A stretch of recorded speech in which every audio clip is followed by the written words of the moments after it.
All right, we're here at the Roof Conference, 3rd annual. Please tell people who you are, what you do, and how long you've been doing it. Right. I'm Jose Alvarado. I'm with Alpha Roofing Inside, and we're based out of Millsboro, Delaware, work in the Eastern Shore area. And how long you been doing that, Jose? I've actually grew up in the trade, second generation in the construction industry. You know, my dad's been in the industry for approximately 30 years, so he's left a great imprint in our area, and you know, big shoes to fill in with someone that's been in the industry for that long, and the skill and the networking that someone's been able to create for that long. It sounds like he laid a foundation for you, because a lot of kids, they don't want to take over their parents' business, but it was different from you. Yeah, it was a little bit different. I had a little bit of knowledge of how to manage a business, run a business, and my approach was, you know, maybe I can give it a try. And if I'm going to go for it, I'm going to go for it all the way through. And I think that was the best decision I've made so far in my life. Where, you know, I was pursuing a degree, you know, but what can a degree do for me that, you know, a skill set can overcome, you know? And I feel like, you know, me having this skill was meant to me share around in my community and take care of the people around me. Oh yeah, specialized knowledge versus general knowledge. Correct. And I always try to, one of the things, because I don't want to knock people that go for general knowledge, like college education, general. Right. But I say, if you want to know the value of general knowledge, look at the salary of your average professor. Exactly. If you want to know the value of specialized knowledge, talk to Jose, who's probably clearing over 6 figures, like on a regular basis, right? Yeah, correct. So I heard you mention your community. What is your community, and how do you feel that you've solved the problem for them? Well, in our industry, you know, we also recycle. You know, we have a lot of metal waste, you know, soft metals. So we actually collect the metal and actually donate the metal. We take it to recycling centers, and whatever money we get to it, you know, we take it back and are able to help kids that, you know, have outstanding balances with their school lunches. You know, help families, you know, with, you know, have a Christmas, you know, because that's the hardest thing to nowadays, you know, where a lot of people don't have the support or don't have the financial needs in order for them to have a good Christmas. So that's just, you know, one of the small ways we're able to, you know, help our community. And I'm not looking to change the world, but if I can help one person at a time, it'll make a world of difference. So with the foundation that your father laid for you, with what you have going on now, what's one thing that you know now that you wish you knew when you first started doing it? Systemizing. Systemize the business, you know. Don't run it on people. Run it on systems. You know, trying to build it on concrete, not quicksand, because a lot of companies tend to go down just because they don't set a proper structure. You know, just because you can pay for a license for you know, to become a contractor doesn't mean, hey, I know how to do the work, or this is how it needs to be done, or anything like that.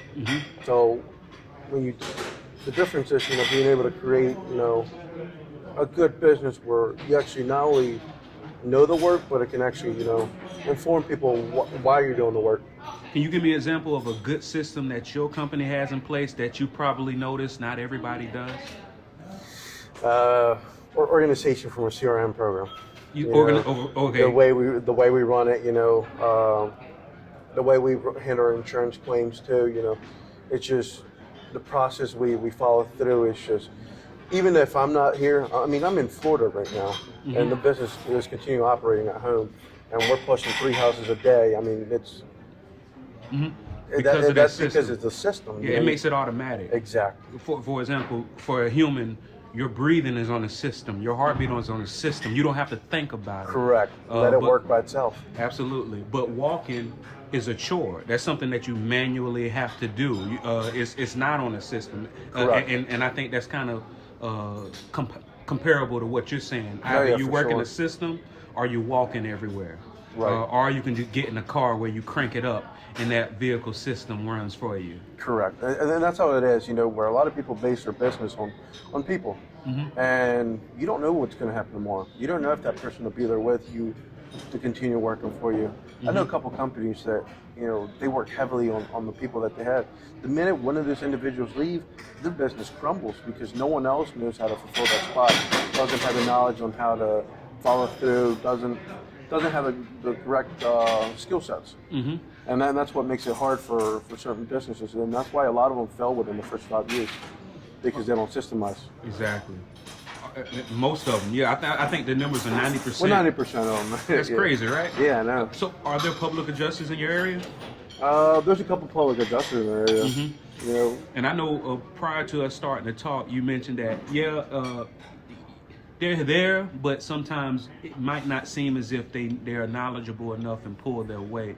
Oh, is that something that you need in your area? Somebody who's more knowledgeable? oh yeah, of course. Because at the end of the day, there's really not, a follow-up system. When you're communicating with these public adjusters, you'll call them, and some of them never call you back. And if they do, it's weeks later. And by that time, that job is basically gone. Someone else has already taken over that job. Someone else has already done it. Mm-hmm. You can get somebody to sign a contingency letter, but at the end of the day, it doesn't really mean anything. It's just, there to be there. So it sounds like bad communication is something that really... Right. Communication is key, man. And do you think maybe the communication is bad because they're so busy, or maybe they don't know the answer? I think it's both.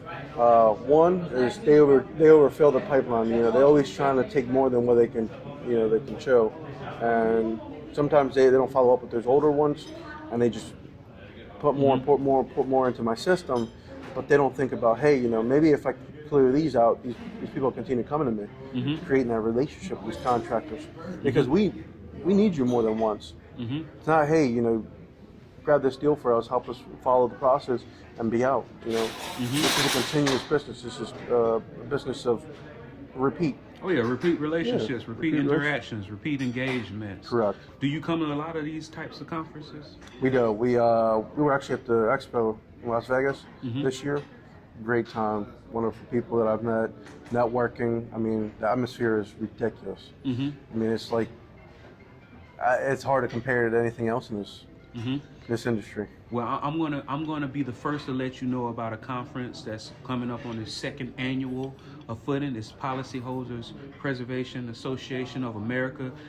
One of their differentiators is that they believe that they are training and aggregating some of the most knowledgeable public adjusters in our industry all over the United States. Do you think somebody in your field would be interested in attending something like that? I'm actually planning on having one of my own guys train to become a public adjuster, just because I want to make that difference. I want to change something in my business. Say, hey, instead of me chasing people down, people come to us. Hey, we need your services. And so, and that same conference also has a 1-week boot camp as well. And when I tell you, the public adjusters I've encountered, myself included, when you get out of there, you come out of firing. So I'm going to let you go, man, because I know the conference is about to get underway. One more time, can you please tell people who you are and how to get in touch with you? I'm Jose Alvarado. I'm with Alpha Roofing and Siding. You can call us at 302-77-ALPHA. In what areas? We're based out of Delaware, PA, Maryland, New Jersey. Thank you so much, Jose, for No the problem. conversation. Thank you for your time.